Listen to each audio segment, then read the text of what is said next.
You're listening to another episode of Startups for the Rest of Us. I'm Rob Walling, and today I'm joined by fan favorite Derrick Reimer as we dive in to listener questions.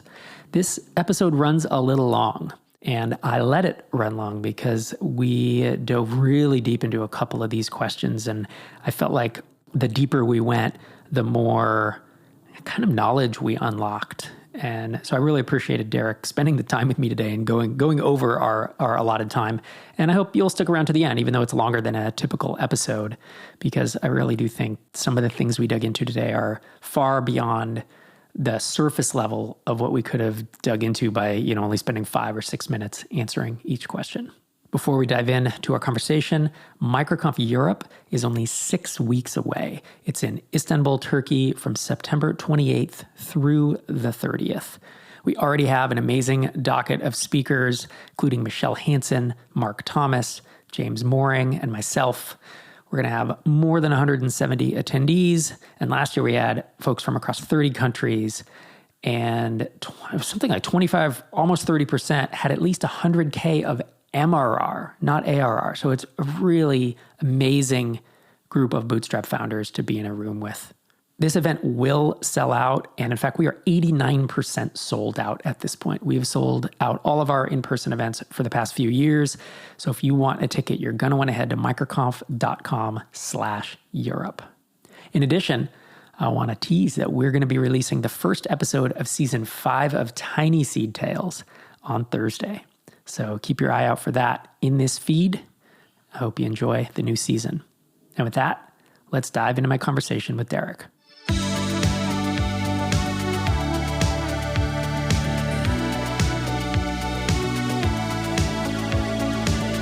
Derrick Reimer, welcome back to the show. It's great to be back. Oh, it's great to have you, man. We are digging into listener questions today. Have some across some great topics like how crucial is a co-founder? How can I balance security with producing products? And many more. And our first comes to us from Thomas Parker. I'm hoping I'm pronouncing his name right, but he's asking how crucial it is to have a co-founder.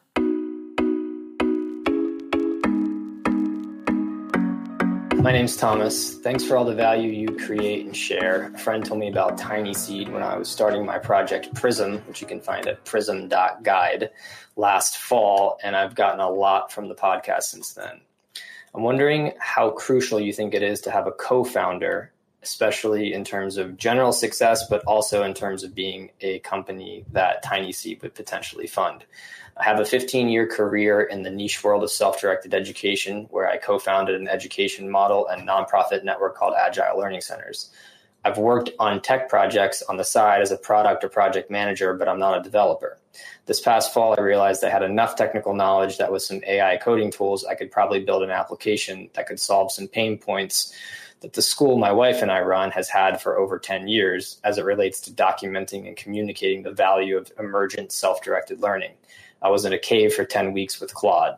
I had a friend who's an experienced engineer give me advice and check my work along the way. Fast forward 7 months, and I've got a dozen micro schools using the application and a bunch more planning to use it this fall, along with verbal commitments to pay for it starting in September. It's currently July 4th. I thought that after getting this first version up and running, I would definitely need a technical co-founder to depend on.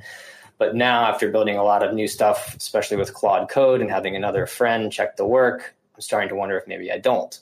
Of course, I've tried to poach friends from their high-paying jobs, but no dice. I don't want to work with the wrong person, but I also love the idea of having someone that I can really depend on and think deeply about the product with. So should I keep sailing or hit the brakes and find a technical partner? And I want to say one thing before I pass it to you, Derrick. I actually think this is maybe 2 questions. One, there's this idea of just having a co-founder, period. The other is having a technical co-founder if I'm not, and I'm building SaaS specifically. So maybe we can separate those two, and you can answer one or both. I'll just kick it to you, and then I obviously have some thoughts of my own. Yeah, this is an interesting one. I think because, we've even you and I think in listener questions before have talked kind of about co-founder dynamics and having them. But I think the interesting piece here is sort of that line of thinking around, okay, I'm non-technical, but we're kind of entering a brave new world here of AI tooling that allows non-technical people to get really far with building software products, whether you call it a prototype or an MVP, or even pass it as a full-blown production-grade application.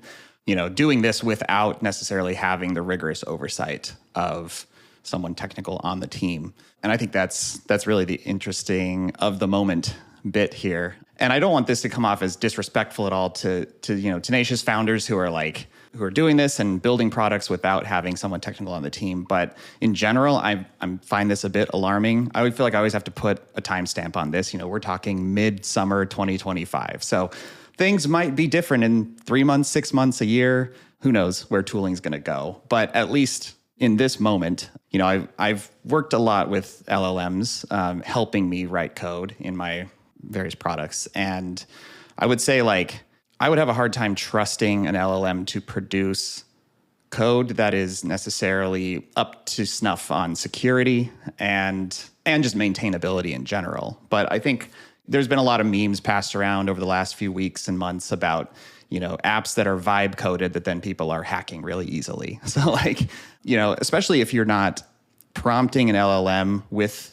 the knowledge that a developer would have, you don't necessarily know what to ask it to do in terms of making sure that authorization and access are locked down on all endpoints and just all the different things you would think about as a web developer. The LLM may not know if that's a priority for you, and if you don't ask it to do it, there's a chance it won't. These types of things don't often get caught until someone, pops open developer tools and looks at the API request it's making in the background and discovers, oh, you have this unsecured endpoint where I can query all your users or whatever. So I think there's a lot of reasons to be concerned about trying to go deep into production with a code base that hasn't been at least kind of curated by a developer. I know you mentioned he has a friend who's a developer who's kind of spot checking his code, and that's good on him for doing that. But I think if you're going to build a SaaS, it's worthwhile to try to have someone as soon as possible on your team, kind of in charge of the technical side. I think there's also the piece of most of these tools today that help you build a V1 of a product are kind of effective because they're able to hold most of the product in the context window of the LLM. So in the early days, it kind of knows everything all the time and it can keep building stuff. But as soon as your code base gets sufficiently large where it doesn't all fit in the context window, that's when, figuring out how to basically manage the context gets more and more difficult. And it starts producing things that it doesn't necessarily know you have this other area of the code base because it's not all in context. And so you start getting spaghetti code, duplicate code, things that are not well factored. And I think that's kind of a hard cliff that a lot of people are bumping up against these days. Now, maybe we'll get to the point where there's nearly infinite context and this is not a concern anymore. But at least for now, this could be something, unforeseen that will catch you out when suddenly the AI is not really able to produce features like it has been in the past because you reach this hard limit. Yep, 100% on the same page. And what strikes me is the conversation you and I had 2-3 months ago. Well, it was the whole D&D group, and you specifically were talking about your process with how you use AI to help augment and make you faster writing code.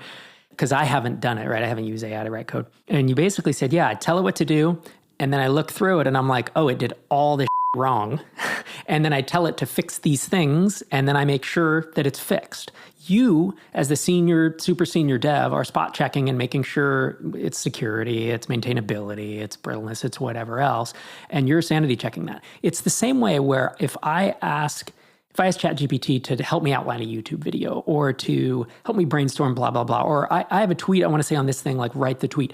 I then look at that and say, man, it really messed up. I have a taste, I have an editorial eye. I never copy and paste straight out of ChatGPT into anything. It's never 100% there. It might get 90%. And in most cases, it's more like 75%. And I have to then tweak it and transform it to make it, to me, make it good. Make it great. And so without that step, that's where as a non-technical or as an entry-level dev using ChatGPT, it's kind of two entry-level devs working together is what it feels like. And here's the thing, that can work. If I'm going to do a metaphor here with construction, of constructing a building. You and I as not, I mean, we were handy enough to use a screwdriver and nail boards in the thing with the place. You and I could go out back on my property and we could build an outhouse. I would feel confident that you and I could figure that out. We could watch YouTube, we could go to Home Depot, and we could even maybe build a tool shed from scratch. Now, maybe it wouldn't all be right angles, but we would figure it out. The moment that I said, dude, I want to build a 2-car garage, will you come help me? That's when I start thinking, exactly, you're like, because it's like, no, this is not a good idea. Well, what if I was like, dude, I want to build a 1-story house, come help me. A 2-story house. I want to build a commercial building that's 3 stories. I want to build a skyscraper. Like, you can build, if you're going to build a tiny little utility that converts PDFs to MP3s, which isn't really a thing, but you know what I mean? Like, cool, vibe code that thing. It does one thing, that's your outhouse. The moment you're building SavvyCal, the moment you're building Drip, you're talking commercial buildings, you're talking maybe not skyscrapers, but it's a totally different thing. And so that's where, as a non-technical founder, you just got to be really careful with this stuff because it can often work in the short term. You can get something into production that'll work it'll work for a month, it'll work for 5 months, it'll work for 6 months, and then until it doesn't, until there's bugs all over it, until you change any line of code and it breaks 6 other places. And AI doesn't fix that. And it's the same thing we see with tiny seed companies across 204 companies we funded, and I think 300 something founders, and 85 to 90% of the companies have at least one technical founder. And the ones that don't, the 10, 15% that don't, code maintainability, code velocity, security, just all this stuff is always their number one issue, inevitably. And so it's not that we don't fund teams with non-technical founders, but this will be your biggest headwind. Yeah, do you feel like, because this is always the question, like, so you're a founder, solo founder, at least like he is for the moment, and he's considering like, should I stop and try to find a co-founder, or should I guess the alternative would be like, maybe you find someone, a dev contractor who's within a budget range that he could afford, and have that person start to take over the vibe coded code base? Or how important do you think like having someone with equity stake at this stage versus like hiring contractors? Yeah, I know I can think of some folks that are good friends of mine that are in this seat of like solo founder, non-technical. And I'm sure they've struggled here and there to like even know how to hire developers. So that's something that's tricky, right? So yeah, how do you think about this? That's always a hard part. And that's usually the issue with folks who, let's say pre-AI and pre-no code. Well, not pre-no code, but like before no code got really good at building stuff. Even like 3-4 years ago, non-technical founder would hire a freelancer, a contractor, because, again, all right, so I'm going to build a 1-story house or a 2-story house. I'm not going to ask Derrick to come over, but I am going to hire a single carpenter, off of Craigslist and say, come build that house. Do they know how to architect a house? Do they know structure? They don't. Like, they know how to write some code, is the analogy. And so, a carpenter can nail boards together and we'll know some stuff, but that house is not going to be what it should be, because you really do need expertise in a team of people, and that's product and, all the other stuff. So that is the tough thing, is you kind of, how do you know how to hire a developer who really knows what they're doing when you don't know what you're doing? Now, you can get a friend or you can hire a super senior dev to help you interview, and it might work out. In most cases, that person stays with you for 6 to 12 months, then they leave. Then the next person you hire says, we need to rewrite this entire code base from scratch. It's completely unmaintainable. I mean, I see this over and over and over, which is always like, oh boy, it's the headwind, right? So this is one of those tough things. Like, if I were to say, Rob Walling, I want to get into manufacturing, like I'm going to design and manufacture tabletop board games, or I want to design and manufacture hardware of some kind. I have no experience doing that. So it's like, should I learn it? I'm not a designer. Should I learn design, or should I go hire a designer? I guess design's a tough one, because that's when you can just identify. There's no like, this is where some of the analogies break down, is there's no long-term maintainability of design. If the design is good and I see that the pieces look good and the board looks amazing, great, ship it. It's a game. Code, much like a building, has this what is it? It's like the iceberg. There's stuff under the water that you don't see, that this will you a year down the line or 2 years down the line once you've had success. So we're pretty doom and gloom on this, and it's not always the case, but it is the majority of the cases. Where not having technical co-founders really can come back to bite you. Yeah, I mean, I think about how hard even being a developer how hard it is to keep a code base maintainable. And I would argue most developers don't have a code base as maintainable as they would want it to be, because you make decisions and then you learn some things and a year goes by and you learn more about what features you maybe should have built from the beginning, and now they're bolted on in a way where you're not quite happy, but you're constantly making these practical decisions of like, I'm not going to go back and rewrite this entire subsystem. Like, it's not worth the effort. So instead we'll bolt the thing on, but it's not as pristine and perfect as it could have been. And then you just layer those decisions on again and again and again over the life cycle of a product. And before you know it, you're always contending with a certain amount of technical debt that you don't want to have around, but you can't justify pumping the brakes on the entire business to go and pay down that technical debt. And so, yeah, it's just a lot to think about even as a developer. And if you don't have a developer on the team, the AI is not going to be, the AI is it's just fancy autocomplete, really, if we're thinking about it. So it's not necessarily, it's not thinking about these things. Yeah, and that's the thing, to back to your earlier question, which I didn't answer, which was, could you hire a developer and how important is it that they have equity?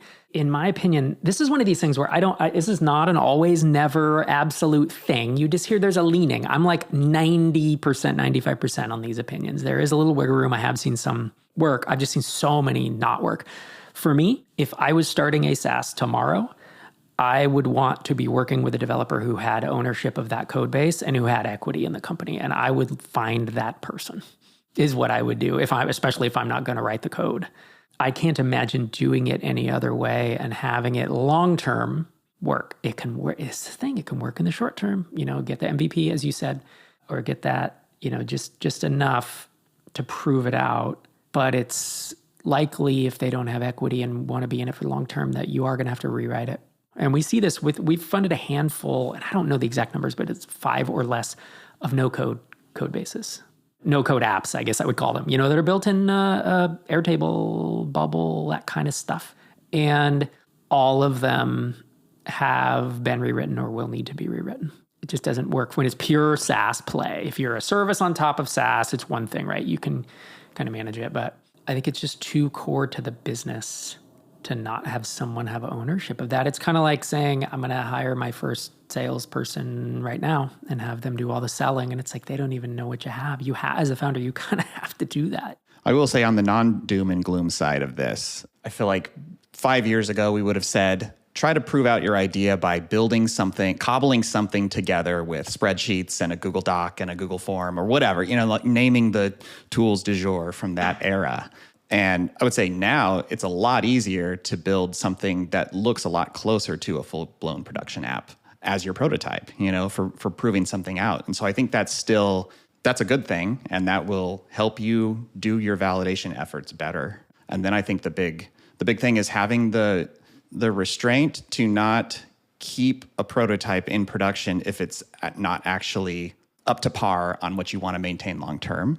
But you should probably try to make that decision as early on as possible. Like, I think it'd be pretty painful if you take your prototype and then you end up bringing it into production and you go, a year, 2 years in, where you have all these customers using this thing, and then you have to stop the world and rewrite. That's going to be pretty painful. I've always been a fan of like the product you build from the start, try to keep that code base and not have to scrap it and start over if at all possible, because you build up so much knowledge and you pay down, you find bugs and you fix them, and all of that gets lost if you scrap the code base. So I think that's the tricky thing. And maybe this code base that has been built by the non-technical founder is still usable and moldable into something else. It's possible you might be able to, hand that off to a developer and they can sort of continue maintenance of the same code base. But I don't know. I would be thinking about trying to do this as early on in the life cycle as possible. Once you're sure, like, yep, we're going to go forward with this as a business. Yeah, and I like what you said about the plus side is that the tools today are so much better than they were 5 years ago. Whether it's AI or no code, you can build full-blown line of business apps now. We have several within Microconf and TinySeed that were built by non-technical people who just kind of figured it out, and we use them, and we didn't have to pay a bunch of money to have them built, and we certainly are not paying a third party. And that's the thing, is not only for validation, but if you get to 3K, 5K MRR with something that's clunky, but it's a tool shed or a garage, that you've built with AI, that's a lot of validation there. Now, standing still for 6 months to rebuild it, which is usually about what it takes from what I've seen, Again, this is not a tiny little utility that does PDF to MP3 conversion. This is like a real, app that actually has logic and such. Standing still for that time can be painful, but like, what other option do you have? Like you're a non-technical person starting a SaaS, like that there is a headwind there for better or worse. So thanks for that question, Thomas. I hope it was helpful. And I think the second thing this is the longest answer ever to a question, but second thing we didn't address was like just having a co-founder in general. And he asked specifically around tiny seed funding. So we have funded gobs of single founder companies. And I don't remember the exact number, but it's probably 50%, if I'm guessing, are single founder, and another 35% are two founder, if I were to just ballpark it. So that puts us to 85, maybe even more. Maybe it's like 60, 35 or something. And that's probably not that. You get the idea. Like it's half or more are single founders. And that's fine. Like, especially if you are a technical founder, the biggest challenge of being a single founder is it's kind of lonely. You don't have as much of a sounding board. Now you can have advisors, investors, mastermind partner, just friends, network, or like smart people that you can reach out to, especially if you're in a network like Tiny Seed, you have a ton of smart people you can reach out to, but even in the broader microconf space or whatever. But the loneliness and kind of the I'm all on my own thing, it can get old. Some people love it. And most people eventually find that it's a little bit of a drain to not be able to celebrate the wins with someone and to also go through the hard times with someone. You and I have both done both, right? You've been a single founder as you are right now. You and I were together on Drip. I've had both single founder and co-founders on my stuff. But what's your reflection on just that difference? Yeah, I think I see the pros and cons of both. And obviously I've done both in different seasons. For me, I love working autonomously because I can move so fast and I can kind of, stretch my abilities in a bunch of different areas. And I find some joy in that for sure. But I also think on the flip side, the really hard part about it is it takes so much activation energy all the time from the founders of a company.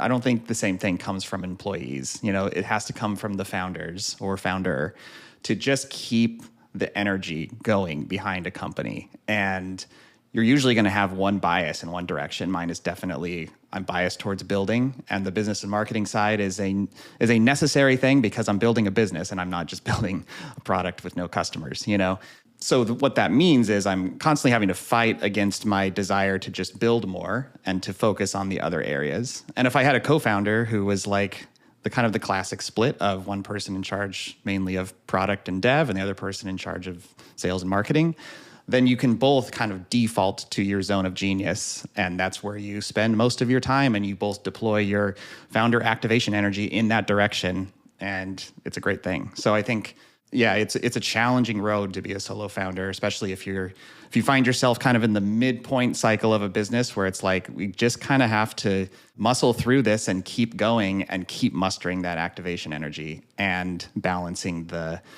zone of genius thing and being willing to devote a good chunk of your time towards an area where maybe you don't feel like that's your passion, but it's necessary for the business. That's a good summary. So thanks for that question. Hope it was helpful. We're going to bounce to our next one. This is from Kelly about how to balance security with producing products.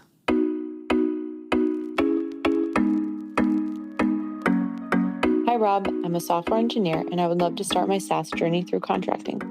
I have a family member who is in an underserved industry that could use a lot of help when it comes to automating mundane tasks and creating workflows. I know how to automate tasks for myself, but how could I possibly make and package something for someone else in a secure manner? I feel like I need a degree in cybersecurity before ever feeling qualified to produce something for a customer. Will I ever reach a point of, okay, this code is safe? It feels like code needs to be absolutely perfect before shipping, so I become too scared to even start. I fear I will spin my wheels and never ship anything because it will never feel secure enough. Love the podcast. Thanks so much for all your help and insights. I liked her phrase about getting a degree in cybersecurity or something like that. So as always, this is that balance, right, of risk versus reward and what you're willing to take on. But Derrick Reimer, you have shipped many, many applications, including very complex ones, into the wild with real live customers, and you do not have a degree in cybersecurity. So how do you I do not. How do you think about this? Yeah, I find this funny too that this follows the previous question where we're kind of talking about vibe-coded code bases and how they're a little lax on security. And then here we have kind of the other side of it where I think Kelly identifies herself as a software developer. I don't know what her exact experience is, but has the technical background and yet is still nervous about the security risk of shipping code into production with real customer data. And I can definitely empathize with that. I mean, I feel like I've had to fight malicious actors in all the businesses I've had, whether it's spammers trying to abuse our systems. That's usually how it plays out. To my knowledge, I've never had someone try to hack a database and successfully get into any systems. But, just knowing that at all times there are bad actors out there scanning the internet, trying to break into web applications can be, a bit unnerving. So I have a couple thoughts on this. I think you're probably, again, I don't know your background exactly, but you're probably more qualified than you think you are. I think these days, as we're learning about web development, a lot of these things are just sort of either baked into the frameworks that we're already learning. So if you're using Rails or Laravel or Phoenix or any of these modern frameworks, they come with a ton of kind of best practices baked into them because there's just so many developers using them all the time. And most of us don't have that degree in cybersecurity. So we're having to lean on the tooling that, the open source community kind of has collectively pulled together. And these days, all of these major frameworks have so much built in to save you. I remember back in maybe the 2000s or something, people were dealing with SQL injection attacks all the time, right? Where people try to paste in a string to hack an SQL query. And these days, I would say, 99% of web developers are just using ORMs, the object relational mappers, built into the framework. And that handles all of the, escaping and sanitizing of user input. So the odds that you'll run into an SQL injection attack are very slim if you're using kind of the baked in tooling that, has been heavily tested and just kind of patches over a lot of those problems. The other thing I think about is kind of leaning hard on platform as a service whenever possible for actually deploying stuff and kind of keeping your infrastructure as simple as possible. So these days, I don't stand up my own EC2 instances and make myself be responsible for patching the firewall and making sure that there's no open ports and all that kind of stuff. Yes, you can do that, but it's extra time. And there is that fear that you're going to miss something or there's some kind of operating system patch that you didn't apply in time. So rather than worry about that, these days I like to lean on platforms as a service that I trust that will manage all those aspects for me. And it just keeps things simple. Now it's their liability to make sure that the OS is patched and that the firewalls are in place. And of course, if you're choosing a reputable one, they should have all that stuff documented about their process for it. And, there's a handful of these that are very well established at this point. So that's the approach I choose. Same for the database. I don't stand up my own servers to run my own databases. I use a managed database host that has all of their firewalls locked down. And really what you want to be concerned with is where data lives and where it flows. So, if you're using managed providers for your servers and your databases, and you can kind of easily map how the data flows between them, you're going to be in pretty good shape. It's a great summary.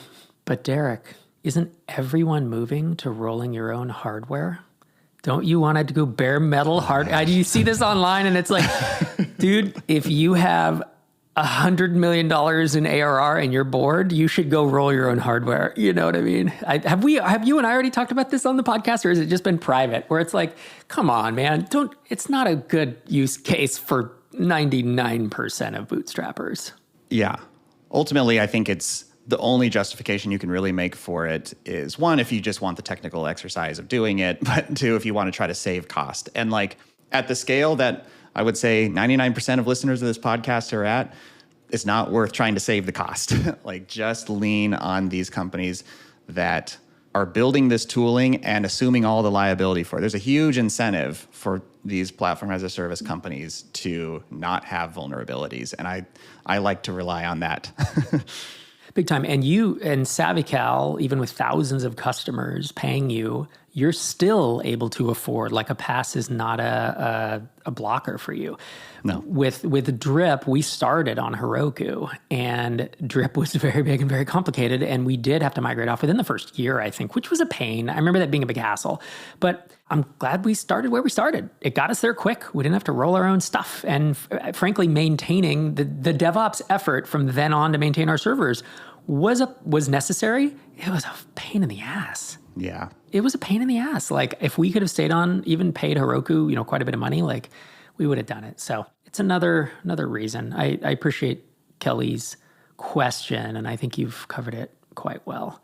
I would say it's the kind of thing where, like, if you have to ask the question, then that means you're probably in a pretty good position to build something that's quite secure. It's when you're not thinking about security at all is when you're going to run into problems. So just the fact that you're asking is a good sign. And if you feel like there's some fundamentals that maybe you're missing, I'm sure this is not a great answer, but I'm sure if you just Google for like a basics of web security kind of course or something like that, like there's got to be some things out there that kind of just outline like these are the top things to be thinking about when you're trying to secure a system, just to give you that primer. Yeah, so I hope you appreciate that answer, Kelly. Obviously, we're not security experts, nor are we lawyers or anything. A lot of it is around risk tolerance. And frankly, we used to, when I was a contractor consultant writing code dollars for hours, we had the gold-plated version of the software, which is like, we're going to spend, this was back in the early 2000s. So it's like an extra 20% to like write some tests and an extra 20% to do a ton of security, this and that. And the quote got bigger and bigger and bigger. And it's like, it'll be relatively secure. It's .NET and we follow best practices. So even without that extra 20%, it's generally secure enough. But like if we spent that extra 20 grand or 40 grand or whatever, we can really lock it down. And that's kind of what you're balancing here is it's like, how much effort do you put?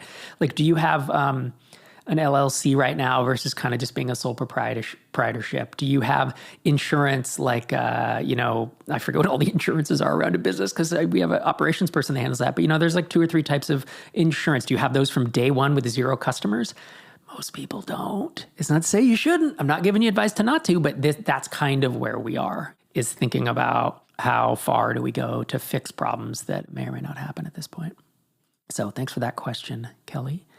Our next question is another question about security. This one's about security and compliance objections when bootstrapping enterprise SaaS. Steven says, I'm building an app and the ideal customer I'm targeting works in sales at enterprise companies. I'm trying to bootstrap, but one objection I'm encountering is that these enterprises have high bars for security and compliance. For example, they expect any new vendors to have SOC 2 Type 2, ISO 27001, I don't know if I'm pronouncing that right, and or GDPR compliance, ISO 27001, I don't know how you would say that, 27001. How have you seen bootstrap startups tackle these requests? Even though they're not my ICP, would you just sell to SMB and mid-market until you had enough revenue to invest in these kinds of security audits? I've seen all manner of approaches to this, but how have you thought about this? Yeah, I think... So some of this is for my own stuff. Some of this is just from talking to other Tiny Seed founders who have been sort of dealing with this lately. But I think, one, I would try to assess like how vital is having these formal certifications? Like how actually much do they care? Like could you potentially get by with a really robust like set of security documentation and policies showing that you have an incident response plan and yada, yada, yada, all the different things, the policies that these formal frameworks want you to have in place? Like, could you get by with having some of this stuff without investing in the full audit? Maybe that'll get you still into your ICP, but you'll probably still deal with some objections. But like, is that enough to get started and maybe get your first couple customers? And assuming you're charging a high enough price point, this sounds like kind of true enterprise, so this should be hopefully a decently high price point, then that you could maybe use that to sort of then parlay into a more formal security audit to get formal certification. The thing that I've learned from other founders who have, at a relatively small scale, actually gotten SOC 2 certification is that it's not as bad as we make it out to be. Like, yes, it's a lot of paperwork. It's annoying, especially us like impatient founder types like have a real hard time slogging through a lot of paperwork that feels like security theater. But like in reality, it's not unattainable. There's platforms like Vanta that have all of these documents that you're going to need for the audit, like all kind of cataloged. You pay them for it, and then you get these checklists, and you can go through one by one and set all your policies and wire up all of your hosting platform for making sure that you have all the controls in place in your systems. So there's a lot of kind of automated tooling around it. And then it's just the expense of paying for the audit. And you generally get your own auditor for these things. So you don't want to go too cheap to where people won't trust the audit that you have, but also, you don't want to spend hundreds of thousands of dollars on an audit that's way too expensive. So you need to, try to find an auditor that's kind of within a budget range that you can accept. But basically, I think this is more of a speed bump than a roadblock, to use Rob Walling parlance. And if you're truly selling to the enterprise where the price point supports it, then I wouldn't be too afraid of trying to get some of these certifications. Yeah, I've seen a mix. I'll be honest, we have some tiny C companies that get it pretty quickly. Some tiny C companies take the money, our money, and put it towards SOC 2, because I believe the first initial is 20 to 30 grand maybe. And that's like a lot for a bootstrapper out of pocket. But like if you take tiny seed money, it can help you get it. And if it really is an issue, it gets you a long way. To the second part of his question where he's like, would you sell to SMBs and mid-market, even if it's not in the ICP, in order to kind of get enough revenue and prove it out? I might. Yeah, I might. I would have to make that decision. Like if truly the enterprise is my end customer, and as you said, truly they are going to want SOC 2 or something, especially from a little no-name startup. There's a reason, because everyone's scared of data breaches and they want you to, know you have it. It's hard. It is difficult to bootstrap a business when you need that. And so most of the companies that I see, most of the tiny C companies that I see thinking about SOC 2 who have not gotten it yet, it is because they have a kind of non-enterprise ICP that is building their MRR in the meantime until they can justify getting SOC 2 Type 2. If you never sell to enterprise and you don't need SOC 2, don't get it. It's a pain. This is just my advice. I should say I wouldn't get it if I didn't really, really need it, because as you and I both know, like we hate, heavy process and just security theater. I mean, it's not that bad, but it really is just like stuff. I didn't get into startups. I didn't get into building my own company to do that. But with all that said, generally it's probably a good thing for the industry, because it ensures, that folks aren't just going willy-nilly and building AI prototypes and pushing it. I don't think you can get SOC 2 on back to our first question. So yeah, it's a tough balance, and it is kind of a bootstrapping conundrum, because if you raised funding, whether from Tiny Seed or angels or whatever, and you're going into the enterprise, it would just be a no-brainer. You just get it. You just do it. You spend the few months and you pay the money and you just do it, because it will win you more deals if you're selling an enterprise. The balance is, what if I'm not sure yet? How do I know when to justify it? And I think that's kind of what we're talking about, is like, yeah, I'd probably try to figure out if there is an ICP that can also use the product that's not in the enterprise, or you just got to go all in and make that decision. Yeah, I've been doing HIPAA compliance framework for my new product line that's doing kind of appointment scheduling for medical is one type of customer where they value that. So I think it has quite a bit of overlap actually with SOC 2, but the nice thing about HIPAA is it's self-attesting, so you don't pay for an external audit, or it's not required to basically claim HIPAA compliance. But there's a bunch of controls that you want to have in place so that in the event that something happens, and so that you can demonstrate to your end customers that we have all these controls in place to support our claim of HIPAA compliance. But in general, I found a lot of these things seem like overkill. They are overkill for the size company that we are. Most of the default policies have, 8 different roles kind of by default in them. So these are the responsibilities of the CEO. These are the responsibilities of the IT manager, the VP of global sales, the VP of global HR, the da-da-da. And these are like the default roles enumerated in a lot of these things. And in most cases, I collapse all of them down into, these are the responsibilities of the CEO, So it's like clearly these things are kind of designed by default for larger companies. But that being said, a lot of the practices that they're asking for are actually good things to have in place, good kind of from a legal perspective and from a liability perspective. So there are kernels of good in there, even though like it's well known that having SOC 2 compliance doesn't actually mean that your product is secure. It just means you've gotten the check mark. But there's still good in there to infuse into your the way you handle data, the way employees engage with it, and all that. So thanks for that question. Hope it was helpful. Our last question for the day comes to us from Misha on building a lasting culture with a bias toward action.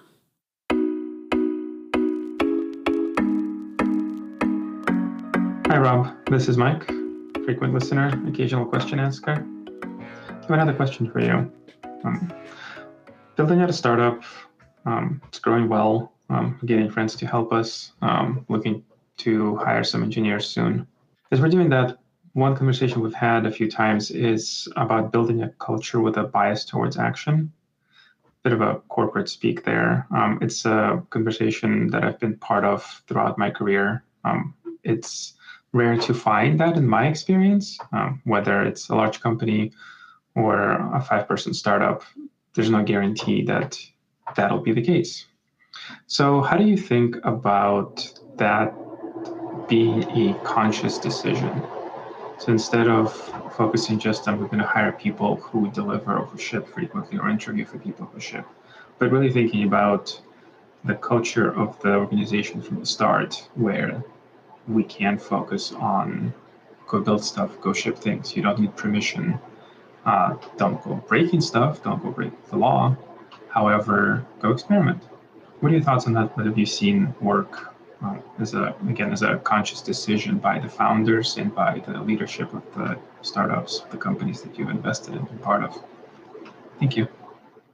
All right, Derrick, what are your thoughts here as someone who has a bias towards action? It's interesting because oftentimes when I have a trait or when I have the urgency, a lot of founders do, it can sometimes be hard to get other people to do that because it's so intrinsic to you. You're not even sure like how I motivate them to do this. So I've given a ton of thought to this concept and idea over the years, but I'm curious to hear your thoughts first. Yeah. In my mind, it comes down to kind of two pieces, I think. Like, how do you get this instilled into your company? Well, I think it comes down to who you hire, what's the personality traits of those people and their past experience, and also like what are the ways that you operate. Like, it's one thing to say in like a mission statement, we bias towards action, but like, do the ways you operate actually align with that? So like on the who piece, I think the big thing is like I found in talking to, developers who have worked for larger companies almost exclusively, tend to have sort of this sort of slow, methodical way of operating. They err on the side of caution. It's create something, but then wait for full consensus and everyone to check off on it. And it's kind of just it's the way you need to operate in a lot of larger companies because maybe they're more risk averse and that's just how they do it. And I think that can be really difficult to work out of somebody, to pull it out of their mind. I'm not saying it's impossible. Maybe you're talking to someone who's like, I've worked in these environments and I hate it and I just want to be able to, take initiative and move faster. So that maybe you find someone who's been in large company environments and is kind of reacting against it and seeing your company as like a breath of fresh air where they can actually stretch their legs and do their craft without all that ceremony and stuff. But yeah, I think that's something really important to kind of suss out in just the who. What are they motivated by? What are they comfortable with? Because I think there's a lot of people who maybe are just more comfortable in that larger corporate environment where there's a lot of safeguards and there's a lot of cross-checking and so trying to put someone who that's in their DNA into your company, it's probably going to be tough to get someone to bias to action. And then I think just the way you operate, like I think it requires you to trust people a lot, to take ownership of things. And that's something I think you have to evaluate in yourself to make sure, like a lot of times people who are biased to action also can be control freaks. So I think that's something you have to be careful. Like, are you hamstringing the people that you want to have trust in and you want to give them a lot of leash to do things and move fast, but are you trying to micromanage stuff? Because that can counter against this narrative of like, we want to bias towards action, but I also want to maintain strict control over everything. You're going to hamstring yourself. So I think that's the other piece. That one's more about you as the founder or as the person leading the company. Like, are you actually allowing people to to ship code? Do you require multiple code reviews on every single feature? If you do, you might be working against your desire to have biased action. So those are just a few thoughts. I had all of those written down. Derrick and I do not compare notes before we do these. And oftentimes I make notes as you talk because I'm like thinking out loud, or thinking in my head, I guess in this case. But I especially like the last piece you said of like, you can say you want to bias towards action. Are you ready for people to make mistakes? Are you ready for people to do things that you don't agree with, or that they took the action and you're like, why did you waste 8 hours doing that? And it's like, well, I was acting in the way I thought I would. You know what I mean? And so are you ready for there to be miscommunications or for you to lose control of things?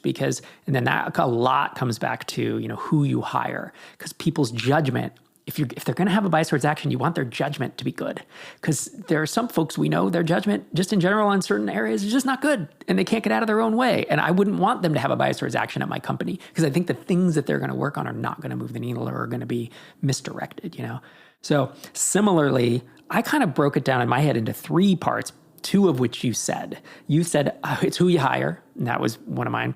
And then you said it's how you operate. I have who you hire, and specifically, just like you said, small companies, I have in parentheses, meaning I pretty much, if I run a 5-person team, almost without exception, I will not hire someone from a 500-person team. Just won't do it, because retraining that culture, that thinking that there is no process, you have to do your stuff, is so very hard. And so, again, I say almost without exception, I want people from other small teams who have worked on teams of 5 to 20, period, end of story. And that kind of helps limit that. You talked about how you operate, which came to this phrase that I wrote down, which was, you can't punish people for making mistakes if you want everybody to have a bias towards action. Mistakes are not bad on their own, because they show that people are moving in a direction. Now, if someone makes either the same mistake over and over, or they're just constantly, again, this comes back to their judgment, that they kind of are just always not doing things really well then you made a mishire, or you're not communicating well. The other couple things that I thought about were communicating this on a frequent basis. And you touched on this when you said, if it's in a mission statement or a vision statement or whatever, bias towards action, or I guess it would be values, but it's like, no one cares. It's every week or every day or whatever, are you communicating that there is an urgency to what you're doing? And actually, John Tedesco did a pretty good job of this. He was the CEO who took over Drip, I guess, after me and Clay Collins. And he would say in the weekly meetings, like we're in a startup, every month is like a quarter, every week is like a month. We got to get stuff done. That's how he communicated it. I communicated differently. Like the Tiny Seed Microconf team feels a sense of urgency. They all do. And I don't use that same metaphor that John did, but we all know we got to get stuff done. The team is small and we're super, we punch above our weight. We're very efficient. We do the work of a team that's twice our size. There's an urgency because we're just getting it done. And there's a constant communication of, here's the other thing, what we're doing matters. If you are a mid-level developer, engineer, manager at Target or Best Buy or General Mills, whatever, I'm not trying to throw shade at any individual company, but just some big company of 5,000 people, you're often working on stuff that just kind of doesn't matter. And how much bias towards action do you want to have when you just don't give a shit about what you're building? One of the luxuries we have as small companies is any individual person, engineer, whatever, can have a huge impact and ship stuff to production and interact with customers. And do you remember, these days, like with Microconf Tiny Seed, I say we're trying to multiply the world's population of independent, self-sustaining startups. That's cool. If you're on board with that, it's really fun. That's the urgency. And we communicate that often. There's a vision there. There's an interesting problem. And there's urgency to get stuff done. So there's a bias towards action. But even with Drip, we were building email marketing software, marketing automation software. Is that interesting? You know what? The team, the 10 of us, when we got acquired, people were really into it. We were into it because there was something really interesting about being close to the metal. We all believed in this scrappy team. We were number 12 on VentureBeat's list of the best marketing automation platforms. And we were like 7 people in a closet in Fresno, and all the 11 ahead of us had raised tens of millions, if not hundreds of millions of dollars. That was cool. We were the underdog. And there was something about the bias toward action was part who we hired. You think of everybody on the team at that time. And also, we just felt it. We felt like we were doing something interesting, and each of us were making a difference, and collectively, we were like making a dent somehow in the broader market, that people were paying attention. There was a feedback loop of like, you did something this week, and next week, like customers are raving or ranting about it, as the case may be, but at least we did something interesting, right? So That's kind of a long way of saying it. And I almost want to put all of the stuff I just said into ChatGPT and say, give me 4 bullets. But you kind of, you know what I mean? Like really summarize that. Yeah. But I think you touched on hiring and operationally, and I think both those are valid. But I also would put forth that there's that vision and that interesting problem. And SavvyCal has the same thing. It's like, I'm building scheduling links and scheduling software. And one could say, well, you could do that in a very boring way and be like, oh, cool, come work for us and build stuff. But the people who work with you are like, let's do this. Why is that? Because it's cool, because they're making an impact, because it's fun, and because they see the customers using it, and there's this virtuous feedback loop. Yeah, I think it's the people who are working with you should also be kind of enamored with this notion of being able to have an impact on your corner of the industry. I think most companies out there would say that they're trying to have an impact. The 5,000 person company, 10,000 person company, it's moving in a direction and it's making some kind of impact as it continues to chug along. But when you're one of 5,000, one of 10,000, your ability to move the needle is very low versus being in a smaller environment. And so I think that should be probably like top of the list on the reason why someone wants to join your team. Like, do they care about that? Because if they don't, then they're not going to be necessarily motivated by that. And you need a lot of that motivation to move at the pace that's required on a really small company. Good stuff, man. So thanks for that question, Michelle. I hope that was helpful. Derrick Reimer, if folks want to keep up with you, you of course are Derrick Reimer on X Twitter. And the best scheduling link on the internet is savvycal.com. But give us an elevator pitch for the new functionality, because you teased it in the episode. And it's appointment booking, and that's different than scheduling. And so if, who should reach out to you, or at a minimum should, sign up if they're interested in kind of revamping their stuff? Yeah. So something that we've heard over the years is from people who are building something kind of like scheduling related in their business that requires them to, take appointments from people, but they need to build all these custom flows around it. And so they're not necessarily looking for an off-the-shelf SavvyCal meeting booking type of thing. They're looking for more of scheduling infrastructure that they can weave into their platform. And so we finally decided to tackle that problem. In addition to our meeting scheduling software that everyone knows and loves, hopefully, we have this kind of new appointment scheduling software. And we're trying to, in this initial rollout phase, trying to talk specifically to agencies that are building these types of custom flows that involve scheduling. We've already onboarded our first customer, and they're a fertility clinic that needs to take initial consultations from their website, and they had this very manual process that involved, calling the office and putting something on the schedule in the medical record system. And so we worked with our kind of first agency partner to build this kind of custom intake flow that includes the SavvyCal appointments booking widget embedded right into it, and it's gone well. So we're looking for more people who are kind of building these types of projects. Could be medical, could be for law firms. There's a bunch of different, types of kind of service-based industries that might be able to make use of this. Amazing. And if they want to reach out to you, what's the best way for them to get a hold of you? Yeah, hit me up over email. It's derrick@savvycal.com, and I'd love to chat. Amazing. That's DERRICK @savvycal.com. Yes. Thanks again, Derrick. Thank you. Thanks again to Derrick for coming back on the show. And thank you for sending in all those amazing listener questions. If you have a question you'd like to hear us answer on the show, you can head to startupsfortherestofus.com, click Ask a Question in the top nav. Video and voicemail questions go to the top of the stack, as well as more intermediate and advanced questions. But we do get to all the questions at some point. So thanks again for listening this week and every week. This is Rob Walling signing off from episode 788.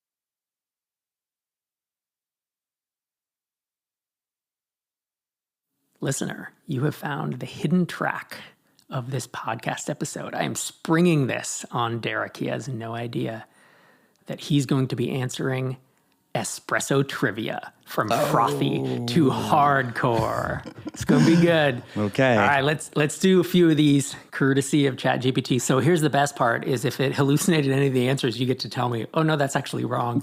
But I asked it. For folks who don't know, you're my go-to. If I'm going to ask someone about espresso, about, what is the perfect temperature for how many PSI should I tamp you have like a manual espresso. Am I saying this thing right? Am I using the right terms? Yeah. Like a miniature version of an espresso machine you'd see at a coffee shop. Got it. So like super legit, and you make the best lattes I've had at someone's house. All right. First question. These goes from easy to hard. What is the name of the creamy caramel colored foam that forms on top of a properly pulled espresso shot? What is crema? Yeah, Alex. Alex, what is crema? Yes, indeed, sir. Ding! That gives us one correct answer. What's the ideal brew temperature range for extracting espresso? You can answer in Fahrenheit or Celsius. I have both. Or Kelvin, and I can do the conversion. Add 50,000 to it. Exactly. 273, I believe.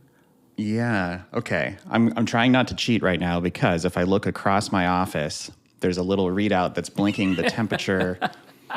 It's like the PID unit that constantly keeps a constant temperature in the boiler.